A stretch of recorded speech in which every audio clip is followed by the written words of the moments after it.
Vamos a comenzar la videoconferencia sobre el tema de divisas. Os presento en primer lugar el esquema que vamos a verificar. Vamos a hacer primero una pequeña referencia a algunos conceptos que ya habréis visto en los apuntes, y luego os voy a intentar hacer la conferencia lo más práctica posible con ejemplos de lo que ha ocurrido en la vida real, que creo que son bastante ilustrativos, y en las turbulencias que últimamente estamos viviendo pues son cosas que podrían repetirse, algunas de ellas por lo menos. Entonces, en primer lugar vamos a hablar un poco de lo que es el mercado de divisas. Vamos a distinguir entre qué es divisas convertibles y no convertibles, algunos efectos como los límites al libre movimiento de capitales, lo que son los mercados grises, mercados paralelos y similares, y algunos ejemplos con lo que ocurre en los que no son divisas plenamente convertibles. En primer lugar vamos a hablar del mercado de divisas. Entonces, en principio, el mercado de divisas es el de mayor volumen de todos los mercados financieros. Inicialmente no era un mercado financiero, era un mercado donde las empresas importadoras y exportadoras acudían para convertir las divisas según les sea necesario. Es decir, sabréis que muchísima parte del comercio internacional se realizaba y se sigue realizando en dólares. Entonces, por ejemplo, una empresa española que exportaba productos al extranjero y que evidentemente cobraba en dólares, cuando sus gastos los tiene en euros y demás, lo que hace es convertir esos dólares a euros. Al contrario, una empresa importadora que compraba productos en el extranjero, si los pagaba en dólares, pues luego para poder pagarlos en dólares tenía que convertir euros a dólares. Lo mismo podéis poner el ejemplo de, no sé, un importador de coches japoneses, pues tiene que pagarlos en yenes, etcétera, y muchísimos ejemplos que conocemos del día a día. Lo que sí es verdad es que cada vez más, al ser un mercado, ya os digo que no era financiero, sino que era de empresas finales, y al ser un mercado con mucho volumen, donde se podía especular en el buen sentido, o sea, hacer operaciones en las que se podía ganar dinero, pues poco a poco se ha ido convirtiendo en un mercado financiero. Y de hecho hoy día creo que de las operaciones de divisas que ocurren en los mercados, solo un 8% más o menos representan operaciones no financieras, sino operaciones de cobertura de importaciones y exportaciones y demás. El resto son operaciones puramente financieras. Eso mismo ha ocurrido con muchísimas materias primas. Bueno, petróleo quizás sea el caso más conocido, pero también muchos otros minerales como el cobre, bueno, el oro también y demás, incluso con, vamos a llamarlo, alimentos, como puede ser desde el trigo al arroz, etcétera. En todos esos subyacentes, que en teoría el mercado de derivados se desarrolló no para especulación financiera ni para operaciones financieras, sino como operaciones para realmente los productores finales, por decirlo de alguna forma, se ha ido no desvirtuando, sino yo lo llamaría más bien complementando con operaciones financieras. Esto supongo que habréis oído hablar de comentarios al respecto. Ha habido ciertos comentarios de ciertas instituciones que dicen que bueno, que el que se permita que se realicen inversiones financieras en productos de alimentación, vamos a decir de primera necesidad, como puede ser el trigo, etcétera, pues que puede desvirtuar su precio y que puede afectar al comercio real. Mi opinión es que no, pero bueno, ahí también admito que ese punto de vista tiene ciertas matizaciones que tienen mucho sentido común. Luego, en cuanto a España, no sé si algunos conoceréis, en su día en España hubo un mercado de derivados de naranjas y mandarinas, creado en Valencia y demás, que era el único mercado, por decirlo así, sobre materias primas de origen español. Al final, bueno, una vez no tenía demasiado volumen y encima en uno de los vencimientos hubo un problema grave y no pudieron entregar, la propia cámara, la propia bolsa no pudo entregar lo que se estaba obligado a hacer, y al final el mercado terminó desapareciendo. También ha habido durante muchísimo tiempo muchos intentos, y sigue habiéndolos de vez en cuando, de crear en España un mercado de aceite de oliva, pero hasta ahora nunca ha fructificado. Volviendo al tema de las divisas, el volumen diario del mercado de divisas es de 5.000 billones europeos o 5 billones europeos o 5 trillones americanos de dólares, es el volumen diario. Como veis, es una bestialidad o un volumen enorme, con lo cual eso permite hacer operaciones de gran cantidad, y luego por eso nos explicaremos algunas cosas que han ocurrido en el pasado y que dado que la profundidad del mercado y el gran volumen que tiene podrían volver a ocurrir. También quería insistir en la diferencia entre lo que son divisas convertibles y divisas no convertibles. Las divisas convertibles son aquellas en que hay plena libertad para hacer operaciones, comprar, vender esa divisa, comprarla en un país, entre comillas, sacarla del país y demás. Mientras que divisas no convertibles son aquellas que tienen restricciones, tanto a la libertad de precios como a la libertad de movimiento de capitales. Es muy típico en algunos países, es muy típico divisas que tú puedes comprar la divisa del país pero luego no puedes venderla. Ya un poquito más adelante hablaremos de algunos ejemplos. Aquí vamos a contar algunos ejemplos. En primer lugar, Brasil. Como sabréis, Brasil durante los últimos 6-7 años ha tenido un crecimiento enorme. ¿Qué ocurría? Que Brasil durante el gobierno de Lula hizo una progresión económica muy buena y se estaba creando una clase media pujante, independientemente de como ocurre en muchos países en vías de desarrollo, que hay una minoría muy rica y una mayoría muy pobre. Pues Brasil estaba consiguiendo desarrollar el comienzo de una clase media con un volumen importante de gente y un poder adquisitivo creciente y razonable.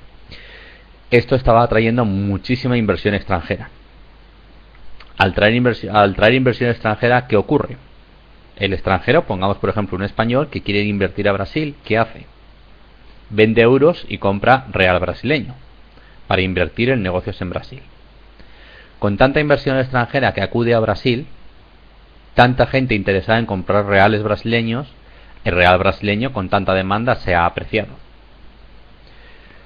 Entonces, lo que suele ocurrir en muchos países en vías de desarrollo es que este capital, que vamos a llamar rápido, de movimiento rápido, suele acudir en masa a esos países, pero cuando se va del país también se va en masa. Entonces, al irse del país va a pasar lo contrario. Van a vender, todo el mundo va a vender los reales brasileños a la vez para comprar, no sé, dólares, euros, y se va a hundir la moneda del país con los problemas que eso puede conllevar. Entonces Brasil, cuando vio que podía haber un sobrecalentamiento de su divisa y de su economía por tanta inversión extranjera de golpe, ¿qué ha hecho? Ha ido poniendo filtros a las operaciones sobre divisa de real brasileño, vía impuestos, vía restricciones al volumen que puedes comprar o vender de golpe, etcétera. Con lo cual ha convertido en su divisa no plenamente convertible, simplemente para poder un poco, vamos a decir, atenuar las grandes fluctuaciones que pueden realizar los grandes movimientos de capital, de inversiones, tanto de entrada como de salida del país. Cuando ha visto que la economía se sobrecalentaba, que acudía demasiada inversión extranjera, ¿qué ha hecho? Obligar a que parte de esa inversión extranjera se quede depositada en el Banco Central de Brasil.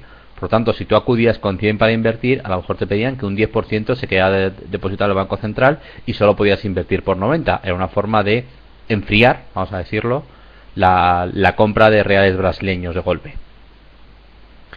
Y con eso mismo le estaba fabricándose un colchón para el caso que fuese necesario lo contrario, y ya que estos capitales quisieran marcharse, tener un colchón para poder tirar y poder suavizar los movimientos de su divisa.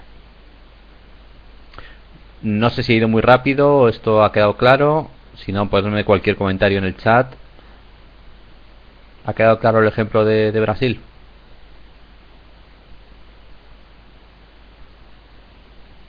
Sí, vale, de acuerdo. Eso es la situación actual de Brasil. Últimamente, el último año y medio, 2 años, se ha ido suavizando el crecimiento tan fuerte que estaba teniendo, no se ha sobrecalentado la economía, y ahora veremos a ver cómo evoluciona el futuro. Lo que sí se han hecho, se han dejado, por llamarlo de alguna forma, munición para poder intervenir en el mercado de forma eficiente si lo consideran necesario. Pasemos al siguiente caso, que es el corralito de Argentina. Muchos habréis oído hablar del corralito, pero muchas veces no se ha explicado exactamente en qué consiste. Argentina, en la época de Menem y los gobernantes anteriores, tenía la divisa igual a un dólar. Es decir, el peso argentino era un peso argentino igual a un dólar americano.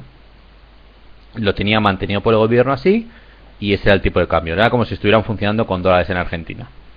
Pero ¿qué ocurre? La situación económica de Argentina y de Estados Unidos era totalmente diferente. Es decir, Argentina tenía una inflación enorme, mientras que Estados Unidos no.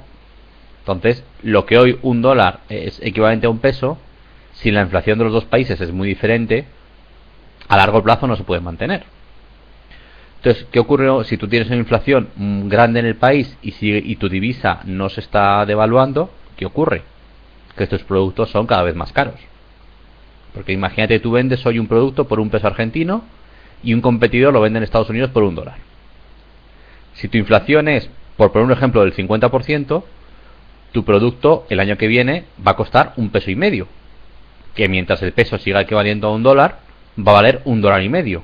Mientras que el americano, que tiene inflación del 4%, por ejemplo, en ese momento, lo va a vender a 1,04. ¿Cuál es el problema? Que ya no eres competitivo y por tanto no exportas. Y Argentina, que es un país productor sobre todo de materias primas, tanto en su día como puede ser carne, como minerales, etcétera, y petróleo incluso, si los precios suben mucho, dejas de ser competitivo y no consigues exportar, por tanto no consigues dinero, no tienes entrada de dinero al país y no, a largo plazo no puedes seguir funcionando. Eso es lo que pasó en Argentina, que mantenía un precio absurdo de su divisa, y llegó un momento en que eso estalló. Había muchos argentinos que, claro, tenían préstamos pedidos, etcétera, y al final, bueno, tras un fin de semana de dimisiones de gobierno, de ministro de Economía, etcétera, básicamente lo que hicieron fue cambiar el tipo de cambio del país, y de un peso, o sea, un dólar un peso, pasó a un dólar 1,40 pesos. Es decir, devaluaron la moneda casi un 30%. Pero lo que hicieron fue, también para que la gente no pudiera sus pesos, que todo el mundo pensaba que se iba a devaluar, no los cambiaran a dólares, y lo que hicieron fue el corralito, para que el dinero no saliera corriendo, fue bloquear todos los depósitos bancarios y solo permitir un cambio de, no me acuerdo si eran como $2.000 al mes, así, que se pudiera sacar de las cuentas bancarias. También decían que Argentina, y es realidad, no sé, los que hayáis estado allí lo habréis visto, Argentina es un país donde la penetración bancaria es pequeña y sobre todo la penetración de tarjetas de crédito es muy pequeña, y el argentino está acostumbrado a manejar efectivo. Entonces también decían que era una forma de, por decirlo así, aumentar más negocio bancario vía tarjeta de crédito, etcétera, y por tanto poder controlar más los movimientos de capital. Este bloqueo, este corralito, se mantuvo durante un año, y lo curioso que pasó es que los argentinos que tenían deudas contraídas en pesos, perdón, en dólares, esa deuda se pasó a pesos, a un dólar, un peso. Es decir, si tú tenías una deuda de $20.000, después de la devaluación debías 20.000 pesos. Pero si tú tenías $20.000 en la cuenta corriente, te lo pasaron a pesos al 1,40. Es decir, imagínate que tú habías acudido al banco, habías pedido un préstamo por $20.000 y tenías $20.000 en la cuenta corriente. Pues después del corralito, tú tenías una deuda de 20.000 pesos, porque tu deuda de $20.000 había pasado a 20.000 pesos, pero tus $20.000 en la cuenta corriente no eran 20.000 pesos, eran 28.000. Habían subido un 40%. Evidentemente, tú ganabas dinero con eso, pero los bancos lo perdían. Entonces el Estado tuvo que rescatar bancos y subvencionar parte, incluso realizar operaciones un poco para compensar eso, de formas ya un poco más complejas. Esto pasó en Argentina en la época de Menem y no estamos lejos de que vuelva a pasar. La diferencia es que hoy día la divisa fluctúa libremente. Entonces en Argentina hay una inflación bestial, pero la divisa se va devaluando más o menos en línea. Entonces sí hay muchos argentinos que están preocupados de que su divisa pueda sufrir una devaluación adicional de golpe y suelen procurar tener el dinero en dólares. De hecho yo conozco casos de argentinos, empleados del gobierno, funcionarios normales y corrientes, que tuvieron tan mala experiencia con el corralito que cobran su nómina pagada por el Estado argentino en bancos en Suiza, totalmente declarado, totalmente blanco, pero se fían mucho más de un banco en Suiza que de lo que pueda pasar con un banco en Argentina. Entonces el gobierno argentino les paga sus nóminas en un banco en Suiza. Es un caso curioso, pero digo, es totalmente real, conozco varios casos. ¿Alguna pregunta más sobre el ejemplo de Argentina?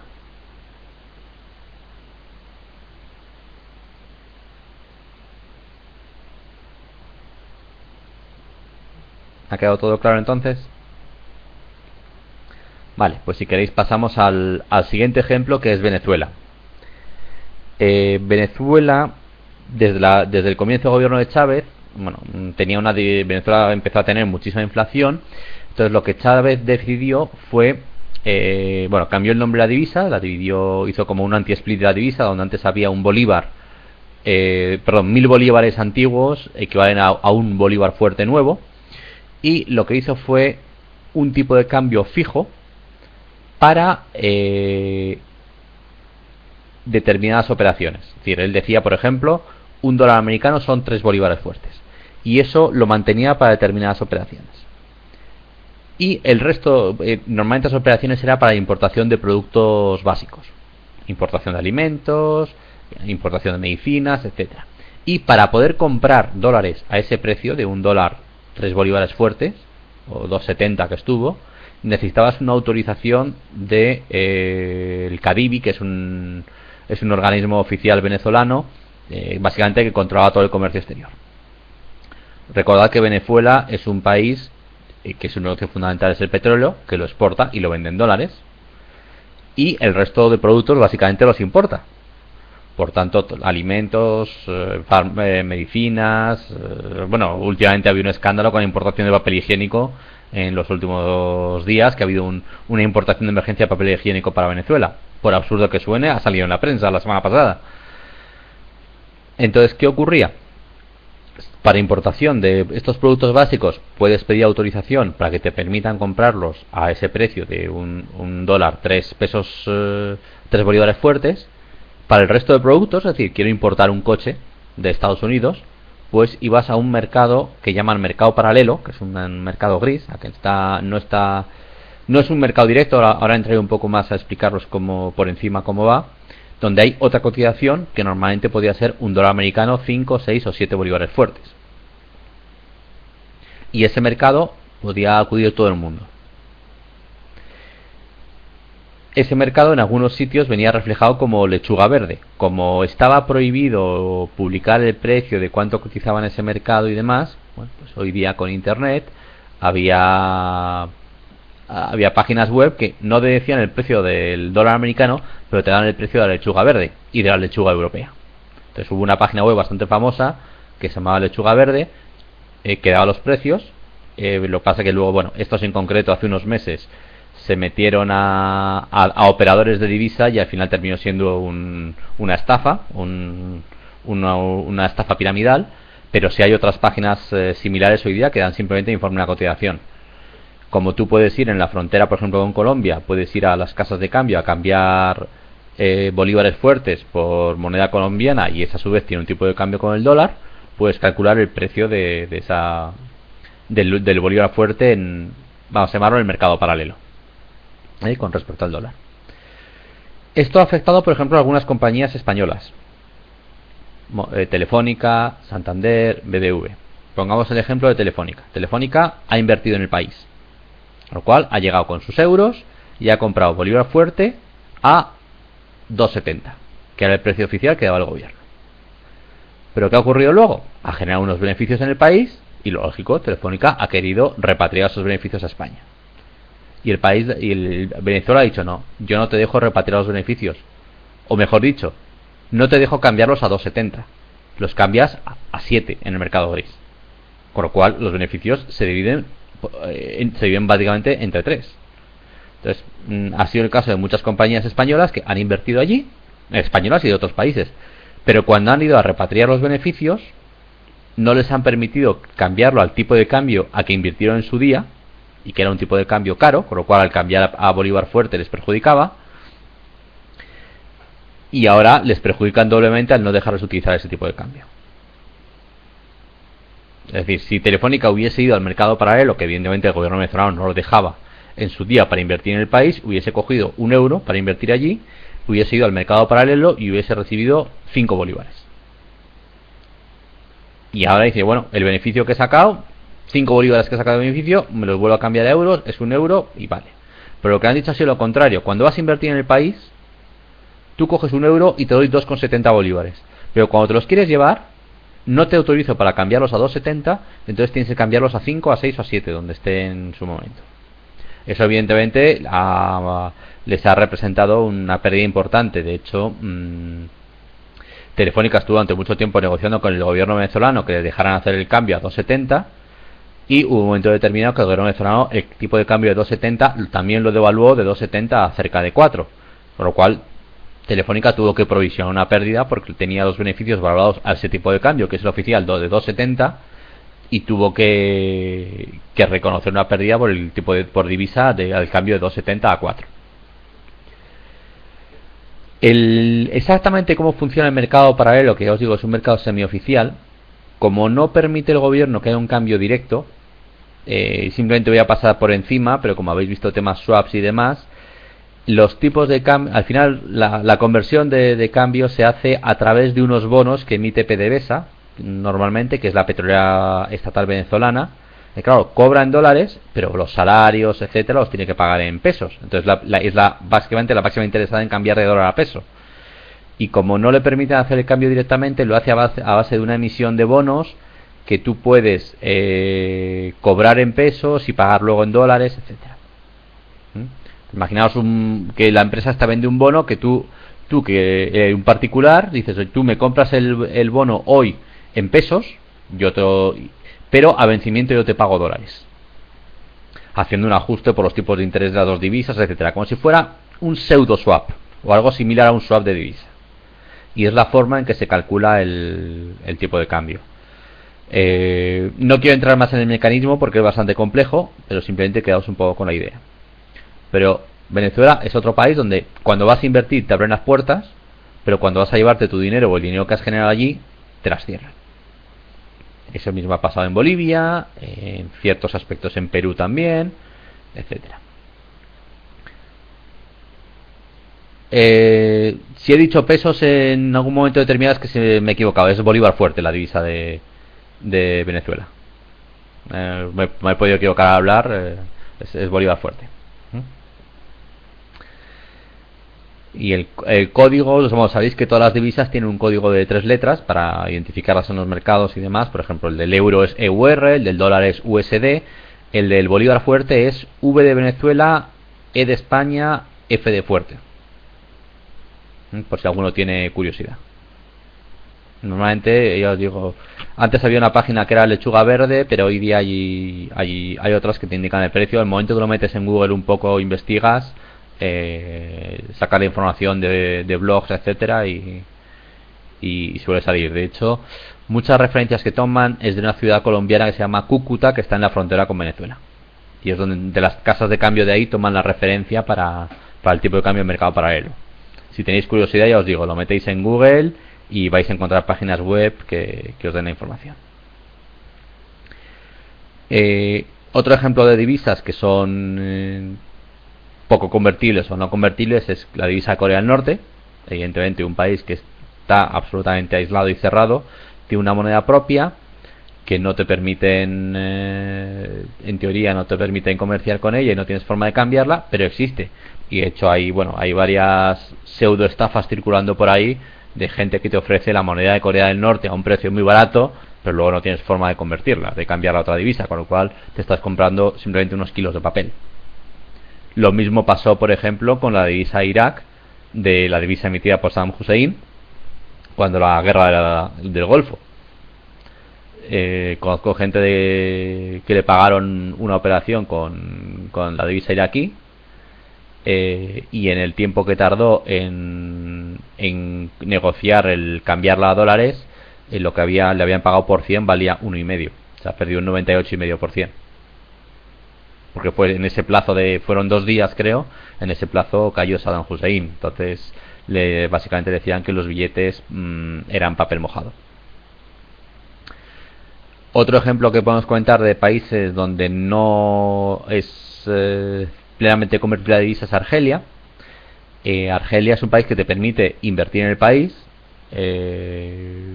comprar la divisa del país, hacer inversión en el país, pero cuando quieres repatriar los beneficios tienes muchísimas limitaciones. De hecho, España firmó hace poco un acuerdo financiero con Argelia para reducir ese tipo de limitaciones y favorecer la inversión española en Argelia. Por ejemplo, Argelia está siendo un destino que está comenzando a desarrollarse como zona de inversión de constructoras españolas. Es decir, Argelia es un país que es muy rico en materias primas, el nivel cultural es bastante alto, tiene mucho ingeniero, médico, tal, tiene un nivel de desarrollo relativamente alto, y es gente que quiere comprar casas de calidad. Entonces, hasta ahora, por ejemplo, compraban casas fabricadas, muchas por entidades o por lo que llaman el sistema turco, y ahora están centrándose más en el sistema español porque, claro, tienen cercanía a España, han visto la calidad de construcción española y piensan que es algo que pueden exportar allí. Y se están empezando a dar casos de empresarios españoles, promotores españoles que llevan unos años sin hacer nada en España, evidentemente, con el crack inmobiliario, que se están yendo a Argelia a montar promociones allí. Igual que en su época también fueron a Brasil.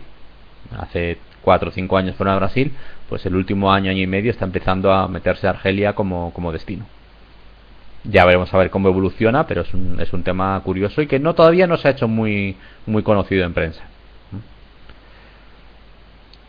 Este acuerdo firmado por los gobiernos, que firmó Rajoy en un viaje que hizo a Argelia, pues fue en febrero o así, facilita, o incluso a finales del año pasado, que facilita luego el poder repatriar los rendimientos, pues elimina muchas dudas a la hora de invertir en el país. Otro ejemplo de divisa que no es plenamente convertible es la divisa china. No sé si habéis oído hablar. Hay gente que la llama yuan, hay gente que la llama renminbi. Básicamente es la misma divisa, solo que una es la divisa que se negocia dentro del país, por decir así, los billetes de la calle, y la otra es la divisa en los mercados financieros internacionales. Entonces también la conversión de una a otra, que en teoría es lo mismo, está limitada, etcétera. No todo el mundo tiene autorización para comprar la divisa del país, etcétera. Entonces simplemente casos que he puesto así un poco como ejemplo de no convertibilidad. ¿Ha quedado claro hasta aquí? ¿Alguna duda? ¿Está todo bien?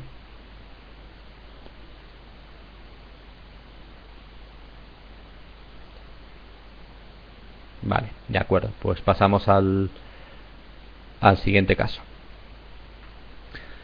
Vamos a comenzar a hablar de los tipos de cambio spot y forward, que a algunos de vosotros os ha representado pequeñas dudas o aclaraciones que habéis pedido en los casos prácticos, la resolución de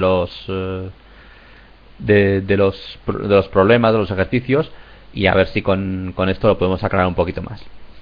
El tipo de cambio spot es el tipo de cambio al contado, es decir, tú vas hoy vamos a llamarlo mercado financiero, vamos a decir al banco, asumiendo que el banco no cobre comisiones, etcétera, y dices quiero cambiar euros a dólares, y te dicen, oye, un euro, por ejemplo, por un euro te doy 1,28 dólares, ¿ya? Y esto se liquida en D más 2, o sea, se liquida, D es hoy, que es el día que haces la operación, y el más 2 es que es 2 días más tarde. Por lo tanto, si haces la operación hoy jueves, esto se liquidaría el lunes. Es decir, si tú vas al banco hoy y dices quiero cambiar 1.000 euros a dólares, a lo mejor la operación te la apuntan hoy en las cuentas, pero la fecha de liquidación, la fecha valor sería el martes, lo cual la fecha valor martes te quitarían 1.000 euros de la cuenta y en tu cuenta de dólares te pondrían 1.280. De acuerdo. Eso es lo que es el tipo de cambio spot. En los mercados financieros internacionales, cuando se negocia la divisa spot, se hace así también.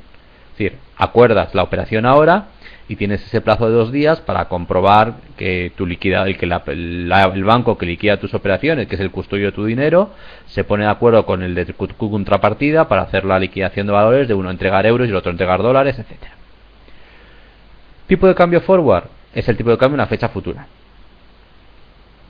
Imagínate que tú quieres, no sé, vamos a ver, eres un mayorista de, no sé, tienes campos de agricultura de naranjas y tú sabes que necesitas comprar abono para los campos o productos químicos para matar bichos, etcétera, que los tienes que echar en octubre.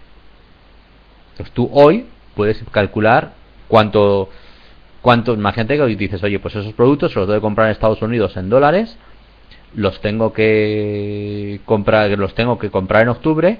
Pero hoy que tengo dinero, que he vendido las naranjas de la campaña y demás, pues hoy me interesa asegurarme el precio.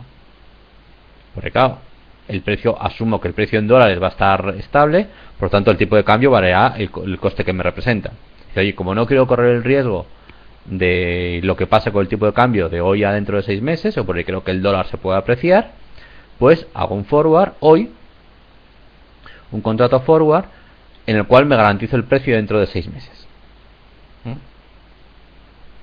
De acuerdo.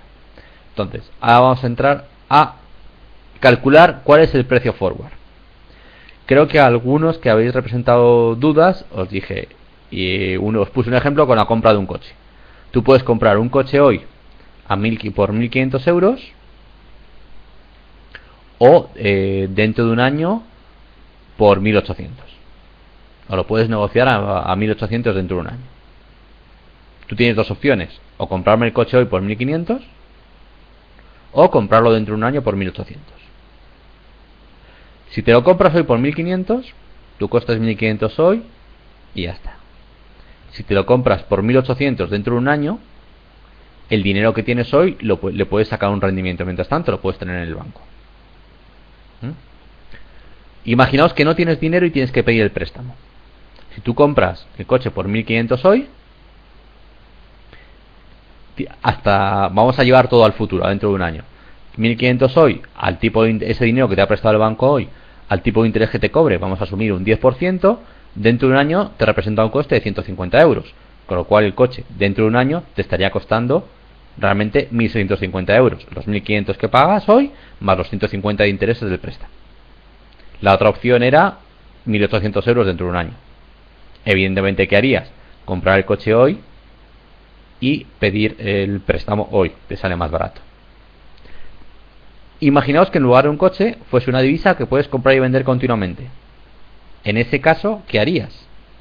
Comprar el coche hoy, 1.500, pedir el dinero prestado durante un año, 1.650, y venderlo dentro de un año por 1.800.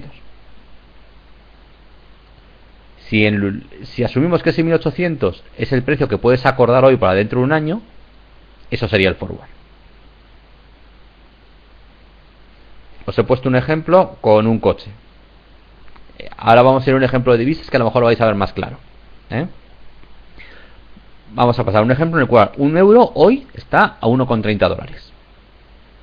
Los tipos de intereses del euro a un año están al 1%. Y los tipos de interés del dólar a un año están al 0,5%. Asumimos que estos tipos de intereses tanto cuando tú prestas como cuando pides prestado. Asumimos que es un mercado plenamente eficiente. Y ahora te digo, calcula cuál es el forward, cuál es el tipo de cambio del dólar dentro de un año. O sea, cuál es el tipo, no dentro de un año, cuál es el tipo de cambio de euro dólar que puedes acordar hoy para hacer el cambio dentro de un año. Evidentemente tiene que ser algo que te deje en equilibrio, que te resulte exactamente igual hacerlo hoy que dentro de un año, porque si no habría una posibilidad de arbitraje. Entonces, imagínate que tú hoy un euro lo cambias No, tú no tienes ni de euros ni dólares. Entonces, la operación que vayas a hacer, lo que vayas a entregar, tienes que pedirlo prestado. Y lo que vayas a recibir lo vas a tener invertido al tipo de interés correspondiente. Entonces, tú hoy, si cambias un euro a dólares, ¿qué va a pasar durante este año? Que tú vas a estar, es como si tuvieras un crédito pedido en euros, con lo cual vas a pagar intereses al 1%, y tuvieras dinero invertido en dólares que vas a recibir intereses al 0,5%. Hasta aquí el concepto bien, no os centréis en los números, simplemente el concepto. Si yo entrego euros hoy y recibo dólares, esos dólares durante este año van a estar generando intereses, pero por esos euros que he entregado tengo que estar pagando intereses. Entonces, ahora pasamos el euro de hoy y el 1,30 dólares de hoy, que es la equivalencia de hoy, lo pasamos a dentro de un año. Pasamos a la siguiente hoja de la presentación y un euro de hoy, dentro de un año, se va a transformar en 1,01 euros. Al 1%, a tipo de interés simple, o sea, 1,01. 1,3 dólares, ¿en qué se van a transformar? Como su tipo de interés es 0,5%, en 1,30,65. 1,3065. Y estas dos cantidades, el 1,01 y el 1,3065, dentro de un año, son equivalentes. Por lo tanto, un euro será igual a 1,29356 dólares el forward, dentro de un año. Si el forward no estuviese aquí, poneos cualquier otro número, podréis ganar dinero. Sin riesgo. Eso es lo que se llama un arbitraje, ganar dinero sin riesgo. Si os cogéis un papel aparte y lo hacéis los números rápidamente en una calculadora, imaginaos que está a 1,31 dólares. Evidentemente, ¿qué te interesa? Mantener los euros porque te paga más interés y te dan más dólares todavía dentro de un año. Con lo cual te interesa mantener euros durante este año y haber hecho el forward a un año. Si queréis os dejo un par de minutitos para que os hagáis el supuesto con 1,31 y con 1,28.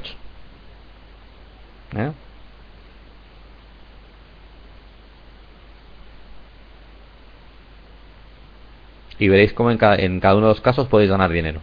Os dejo 5 minutitos que lo hagáis. ¿O preferís? No, a ver, lo repito.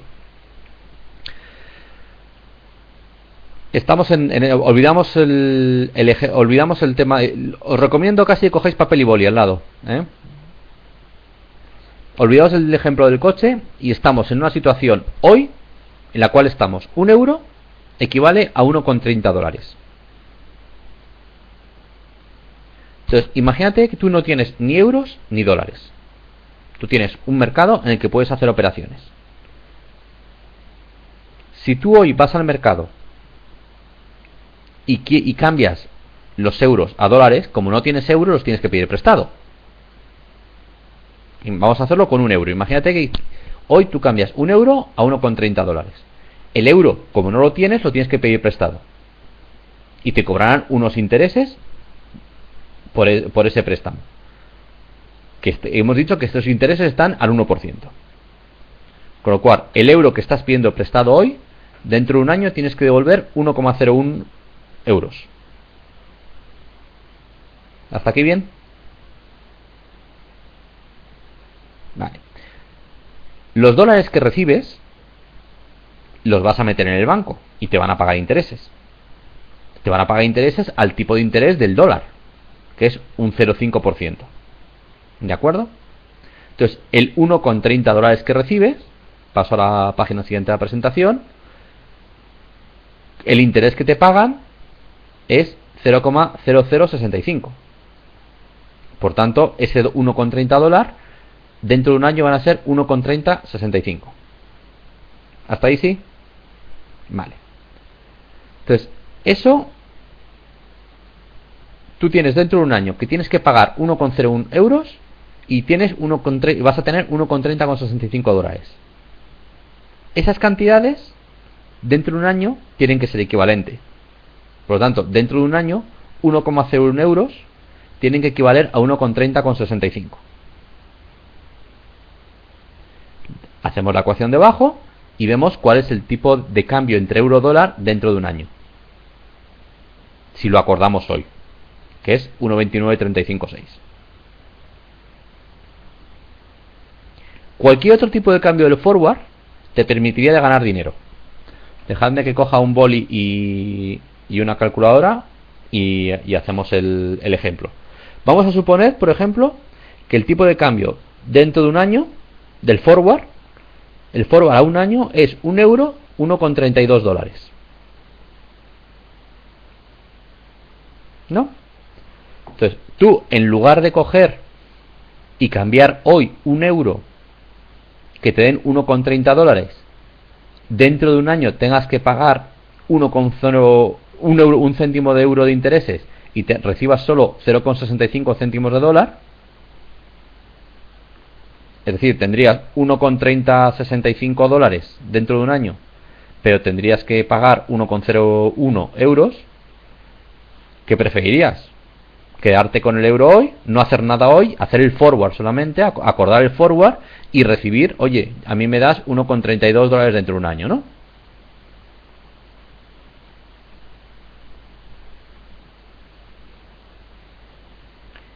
El 1,2935,6 sería el equilibrio para ni ganar ni perder. Sí. Entonces, cualquier tipo de cambio que sea diferente a eso, puedes ganar dinero. Vamos a este ejemplo. Si el forward, vamos a suponer que el forward esté a 1,32. ¿Tú qué harías hoy? Dices, oye, dame todos los euros del mundo. Por ejemplo, dame 1 millón, dame 1000 euros. Vamos a hacerlo sencillo. Hoy dame 1000 euros y yo te debo 1,30 dólares. ¿De acuerdo? Hoy es la operación que haría. Oye, pido prestado 1000 euros. O sea, cambio dólares a euro, con lo cual estoy pidiendo prestado dólares y estoy invirtiendo en euros. ¿De acuerdo? Entonces, vamos a hacerlo con 1000 euros. Cogéis un papel y decís, tengo 1000 euros y he pedido prestado 1300 dólares. Los 1000 euros dentro de un año, como el tipo de interés es el 1%, van a ser 1010 euros, ¿verdad? Y el 1,30 dólares que yo debo dentro de un año tendré que pagar 1306,50 dólares. ¿De acuerdo? Pero ahora nos ponemos dentro de un año. Yo he hecho el forward y resulta que los 1010 euros de dentro de un año, como el forward estaba a 1,32, ¿cuántos dólares son? 1010 euros por 1,32 representa 1333,20 con 20 dólares, ¿no? ¿Hasta aquí de acuerdo?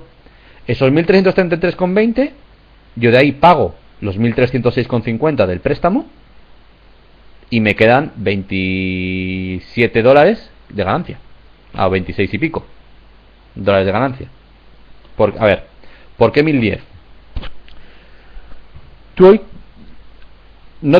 ahora mismo no tienes nada y tú coges y dices, no te están prestando euros, te están prestando dólares. Tú lo que dices es, hoy no tienes nada y dices, creo que el euro se va a apreciar, o mejor dicho, tal y como está el tipo de cambio forward, puedo ganar dinero gratis. Pido dólares prestados. Digo, Eduardo, préstame 1000 dólares. O perdón, préstame 1300 dólares y los cambio a euros. Por tanto, a ti te debo 1300 dólares, que te pagaré dentro de un año, y tú me has dado 1000 euros. Yo esos 1000 euros los he metido en el banco, que dentro de un año me va a pagar un interés del 1%, por lo tanto me va a pagar 10 de intereses, con lo cual tendré 1010. ¿De acuerdo?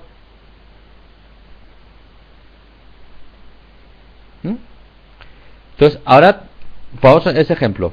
Yo te he pedido prestado 1300 dólares y los he cambiado y tengo 1000 euros. Y contigo he acordado pagarte un tipo de interés del 0,5%, que es donde está el dólar. Por lo tanto, A ti, dentro de un año, te voy a tener que pagar 1.306,5 dólares, ¿de acuerdo? Vale. Yo los 1.000 euros los voy a invertir en el banco y voy a recibir 1.010 dólares, 1.010 euros. Y como tengo el tipo de cambio forward hecho a 1.32, por los 1.010 euros me van a dar 1.333,20 dólares.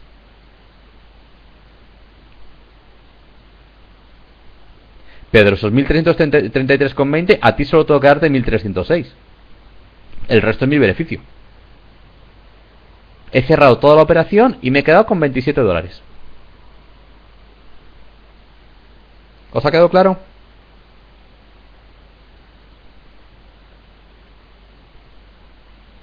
Si esto lo hacemos con un volumen enorme, las ganancias son enormes. No, el forward es una operación que acuerdas hoy de cómo vas a... Es un futuro, es cómo vas...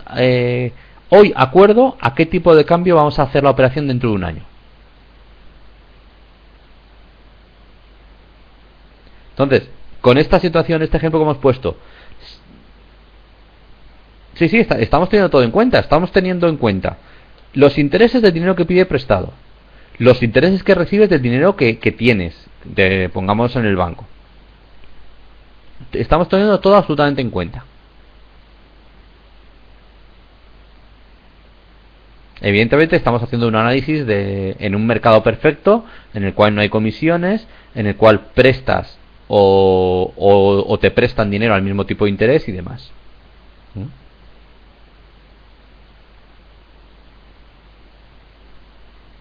Pero al final y al cabo, repasad la operación y veréis que hemos cerrado la operación, no teníamos nada al principio y terminamos al final con 26 dólares en el bolsillo. Sin ningún riesgo, nada.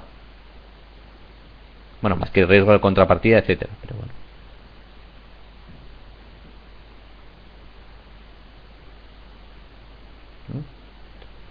¿De acuerdo? ¿Ha quedado claro? Si queréis que lo repita, que aclare algo más, no hay ningún problema. O sea, esta es una parte, quizás es la más, entre comillas, difícil de entender, pero es la más importante. Que si te quedas con este mecanismo en la cabeza, has entendido el mercado de divisas. Y sí, los forwards son OTC. También hay algunos futuros sobre divisa, pero la mayoría de las operaciones son OTC, son forward. Hay mercado de futuros de divisa en Chicago, el euro dólar es líquido, el dólar yen, el libra esterlina, las 4, 5, 6 divisas mayores del mundo si son líquidas en el mercado, pero el resto normalmente suele ser todo OTC.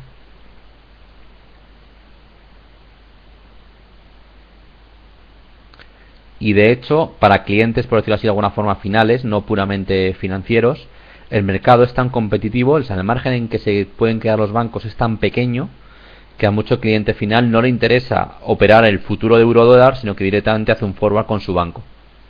Porque en trámites administrativos se ahorra mucho más que el pequeño margen que va a aplicar el banco. El mercado de divisas es un mercado de divisas donde los bancos ganan dinero a base de volumen, porque el margen es pequeñísimo.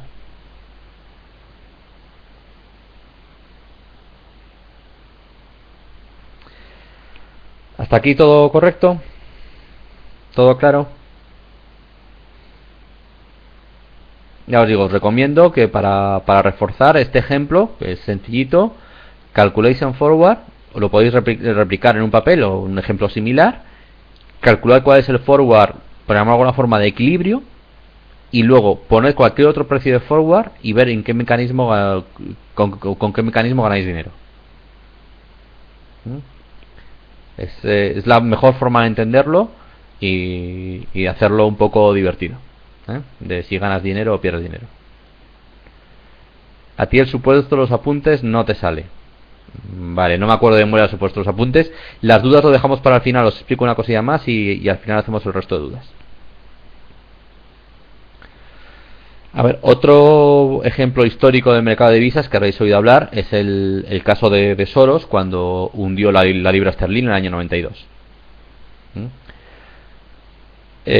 Vamos un poco a historia del ECU. El ECU es el antecesor del euro básicamente era cuando cada país tenía su divisa y tenía el franco francés, peseta, etcétera, y estaban un poco pensando en a medio plazo hacer una moneda única europea, lo que terminó siendo el euro.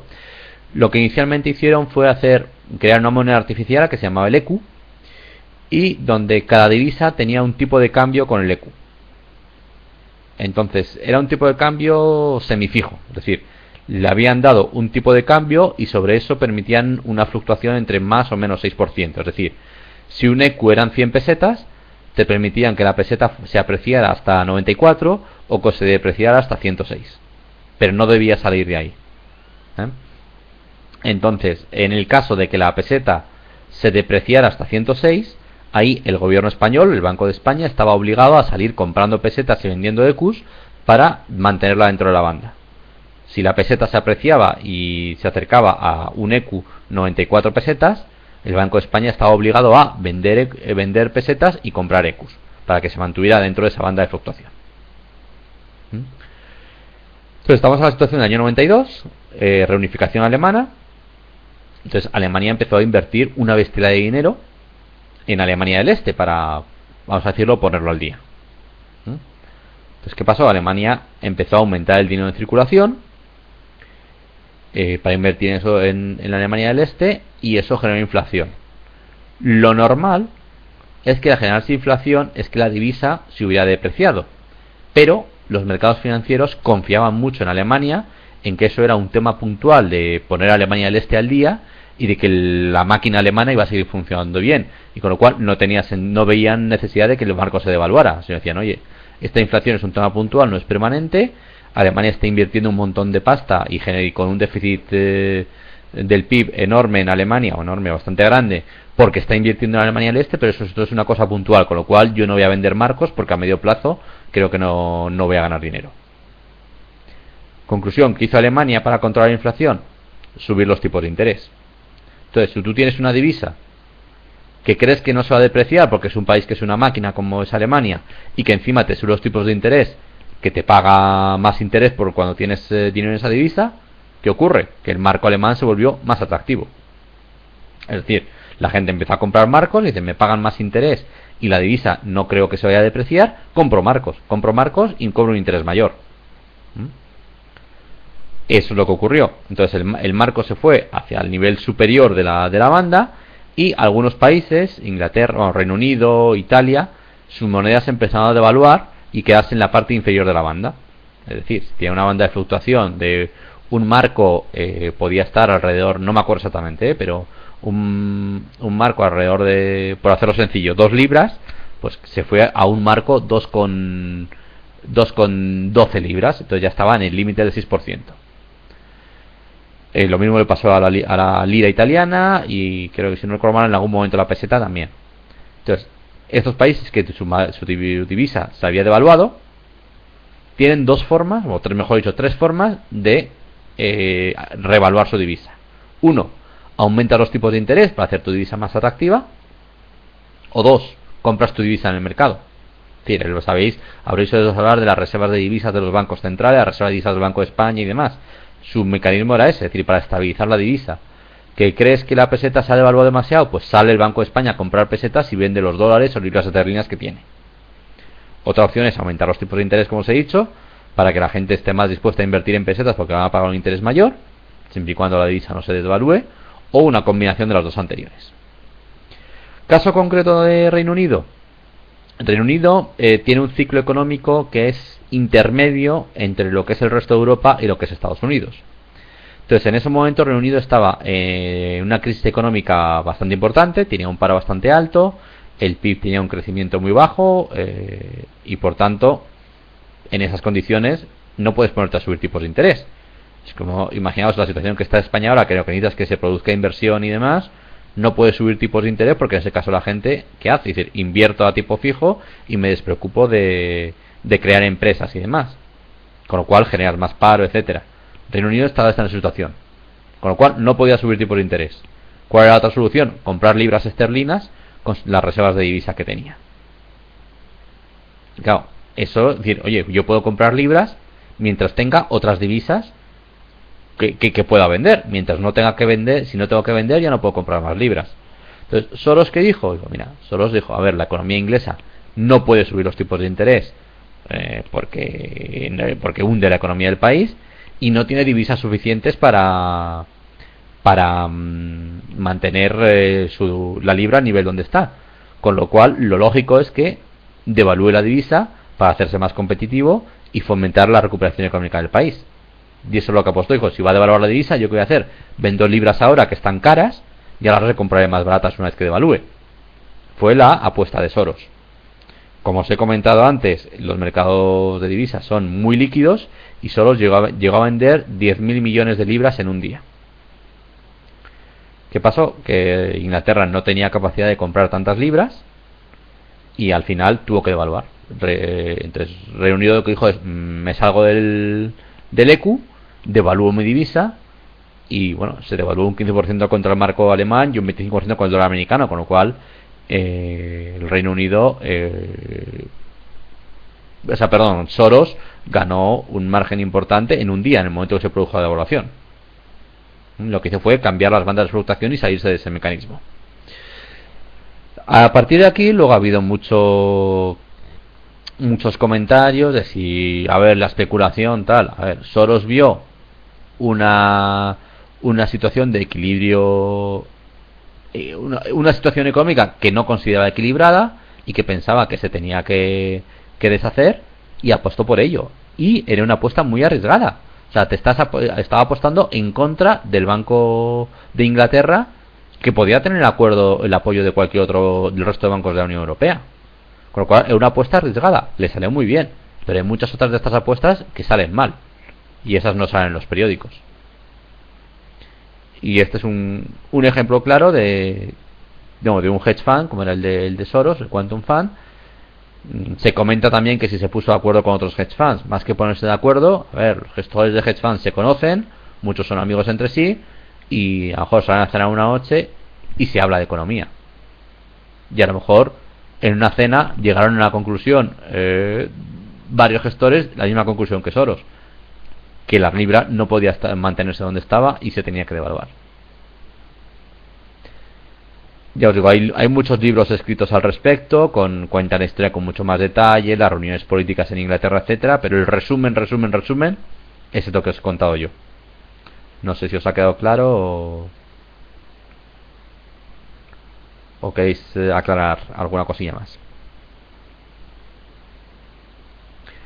Y luego ya pasamos al apartado de dudas. Dejadme un segundito que coloque el ejercicio que os ha representado dudas delante.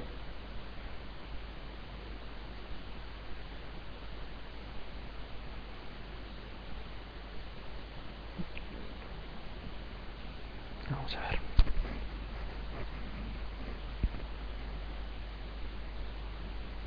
Supongo que el que ha representado dudas es el ejercicio 3 de la parte 3 de divisas. El que dice los tipos del euro en año están al 0,8% y los tipos del dólar están a 0,2 a un año. El tipo de cambio spot está a 1 euro igual a 1,31 dólares. Si el tipo de cambio forward está a 1,33 dólares, ¿qué puedes hacer para ganar dinero sin riesgo? Si dispones de $1.000.000, ¿cuánto podrías ganar? Quizás más que si dispones de $1.000.000, considera que puedes operar por un volumen de hasta $1.000.000. Y es el ejemplo exacto que os he puesto ahora. Visto cómo están los tipos de interés, ¿a ti qué te interesaría? ¿Cambiar 1.000.000 de euros a dólares hoy o cambiarlo a dólares dentro de un año? Si el tipo de cambio hoy está a 1,31 y dentro de un año está a 1,33 y la diferencia entre los tipos de interés de uno y otro es relativamente pequeña, por lógica te va a interesar quedarte con euros hoy y cambiarlos a dólares dentro de un año.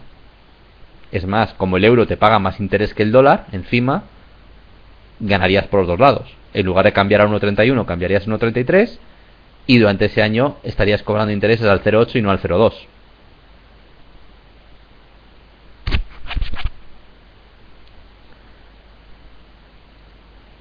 Hasta ahí creo que es hasta donde puedo ayudar.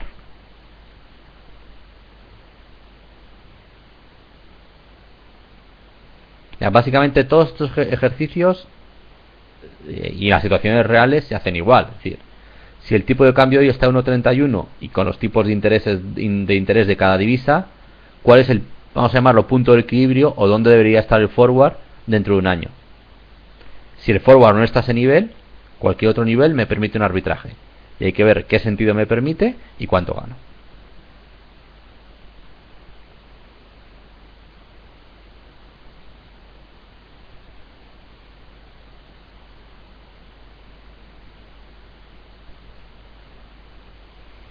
¿Ha quedado claro? Es que no quiero dar la respuesta 100% del ejercicio, simplemente guiar un poco para que lo penséis.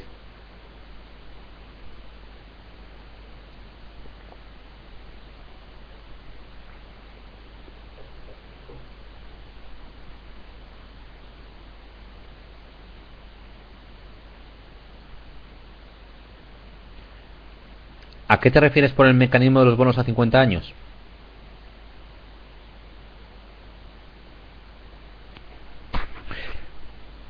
Ejercicio 1.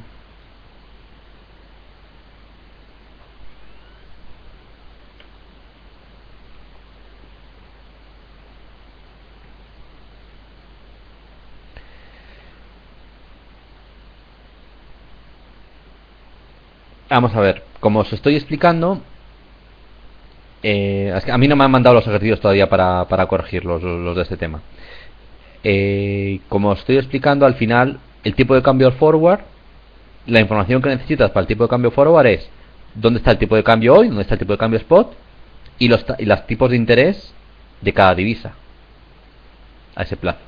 Entonces, si tú tienes el tipo de cambio hoy, por ejemplo, euro-dólar, si tienes bonos en euros a 50 años, tiene una TIR, un tipo implícito, un tipo de interés. No el cupón, sino una TIR, que es a cómo están los intereses a 50 años. Y si tienes bonos en dólares, tienes cómo están los intereses a 50 años del dólar. Por lo tanto, con esos tres inputs ya puedes calcular el cuarto, que es donde está el forward. O dónde está o dónde debería estar. ¿Te ha quedado claro cómo orientarlo ahora?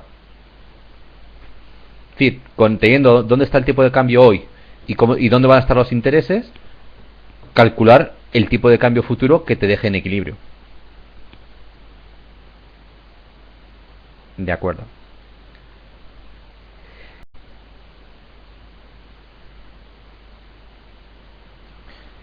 NDFs y FX swaps. FX swaps son swaps de divisa. FX es la abreviatura inglesa de Forex Exchange y es la forma de llamar a la divisa en inglés. Entonces, FX swap es un swap de divisa. Y NDF... Non-Deliverable Forward. Vale, sí, no había caído. Son mecanismos de cobertura igual que los forward. Lo único que muchas veces los non-deliverable forward lo que haces es, en lugar de liquidar totalmente la operación, es decir, si imagínate tú haces un forward hoy a un año de 1.000.000 de euros y acuerdas un tipo de cambio de 1,30, por ejemplo, entonces dices, pues mira, yo dentro de un año voy a entregar 1.000.000 de euros y me van a entregar 1.300.000 dólares.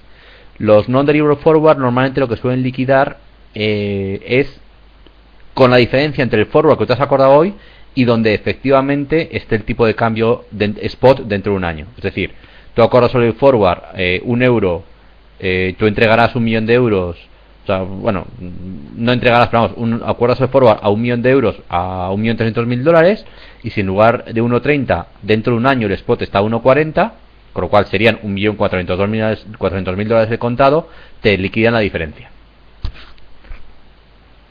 Es básicamente para que no haya tanta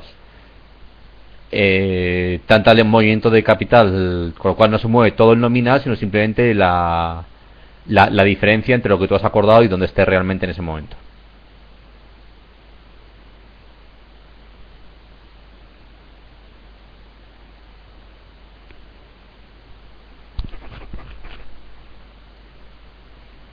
y muchas veces se utiliza o bien por sencillez en las operaciones o también lo que os comentaba antes en divisas que no son plenamente convertibles y liquidas solo por la diferencia. Esto viene en los apuntes, la página 41 creo que es. Son mecanismos de cobertura igual que los forward, sí. Sirve de cobertura, sí. Y cobertura exactamente igual que los forward, al final estás cubriendo un nominal. La única diferencia, las opciones es una opción, un forward es un futuro, o sea, una opción es un derecho a, un forward es una obligación de. Eso diferencia de las opciones, pero sí son coberturas, ¿sí? Al fin y al cabo es un forward donde cambia la forma de liquidación nada más, pero el efecto de cobertura es exactamente igual que el de un forward. Que el de un forward normal, vamos.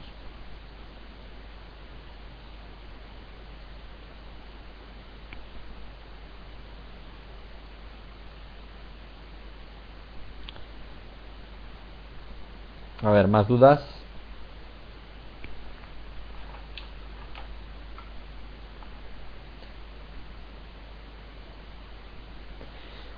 A ver, en la vida real se usan. La verdad es que arbitraje en la vida real en este tipo de cosas es muy complicado. Porque, a ver, está tan automatizado todo que hay máquinas ordenadores que directamente lo hacen de forma inmediata. Entonces, para una persona que no sea un auténtico profesional del mercado es imposible. No llegas a ver una situación de arbitraje. Porque, como os digo, los arbitrajes normalmente es más fácil percibirlos en cuanto más ilíquido es el mercado. Pero este mercado, que es perfectamente líquido, lo más cercano a la perfección líquida, no llegas a ver arbitraje. ¿Algo de arbitraje hay? Sí, pero es que es tan rápido que ni lo ves. Es decir, cuando por ejemplo tú operas el euro dólar y se mueve un pelín euro dólar y se mueve el dólar contra el yen, pues a lo mejor puede surgir en milésimas de segundo una micro oportunidad de arbitraje en euro yen, pero con un margen de 0,001%, que evidentemente tiene que ser alguien que esté plenamente metido en el mercado cuyos costes de transacción sean cero. O sea, tiene que ser un banco que sea creador de mercado de divisas, por decirlo de alguna forma, aunque no existan como tal. Si no, no te llega a arbitraje. Fines especulativos se usan y también fines de cobertura a operaciones comerciales.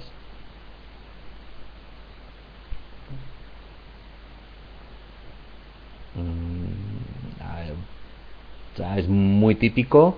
Imaginaos aerolíneas, poneros el ejemplo, bueno, iba a poner Iberia, bueno, sí, Iberia, Ryanair y EasyJet, todos cubren sus compras, sus gastos de combustible a futuro, hacen operaciones sobre futuros del petróleo o futuros de la gasolina o del queroseno, y a lo mejor están cubriendo a 6 meses vista sus precios del combustible. Y evidentemente, pongamos el caso, bueno, Iberia, porque está bastante en todo el mundo, pero Iberia hace su negocio fundamentalmente en euros, o una parte importante en euros, y el combustible al fin y al cabo se negocia en dólares, con lo cual también hace un montón de operaciones de divisa para cubrir ese tipo de cambio. Y eso serían meras operaciones comerciales. Imaginaos un fabricante, una empresa que se dedica a extraer cobre en Colombia, y el cobre al final lo va a vender en dólares, pero todos los salarios los tiene que pagar en moneda colombiana. Evidentemente hay que hacer operaciones de divisa para cubrir esos riesgos. El ejemplo que os contaba de la petrolera venezolana, lo mismo. Todo lo que vende, todas sus ventas son en dólares, pero sus gastos, la mayoría, son en bolívar fuerte, con lo cual está obligado a hacer operaciones de divisa y a hacer coberturas.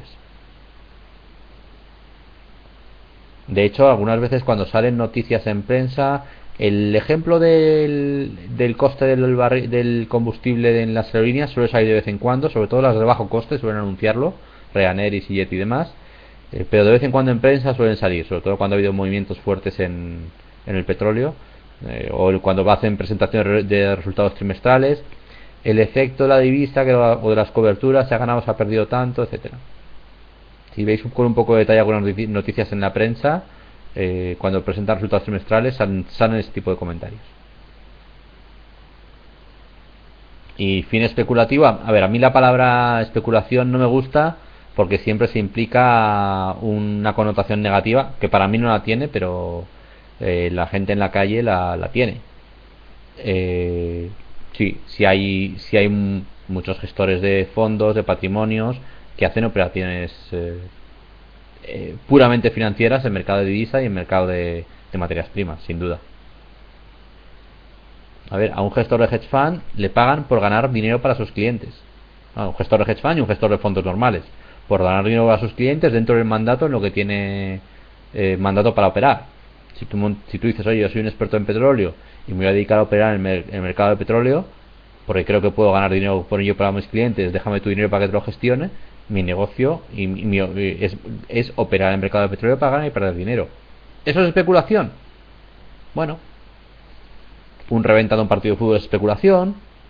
La compañía eléctrica que compra la luz y luego te la revende a ti es especulación. Al final, si llevamos todo al límite, todo es especulación. El que tú compres 6 litros de leche más hoy porque piensas que puede subir de precio porque está de oferta en el supermercado, ¿es especulación? Sí. Si lo llevamos al límite, todo es especulación.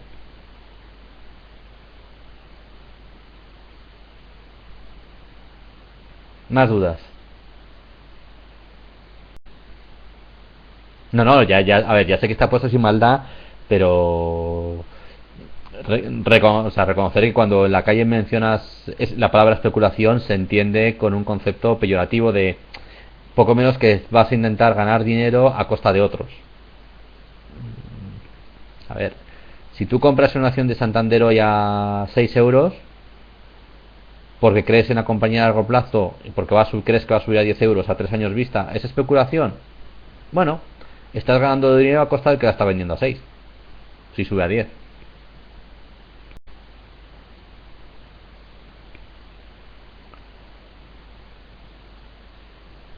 ¿Más dudas?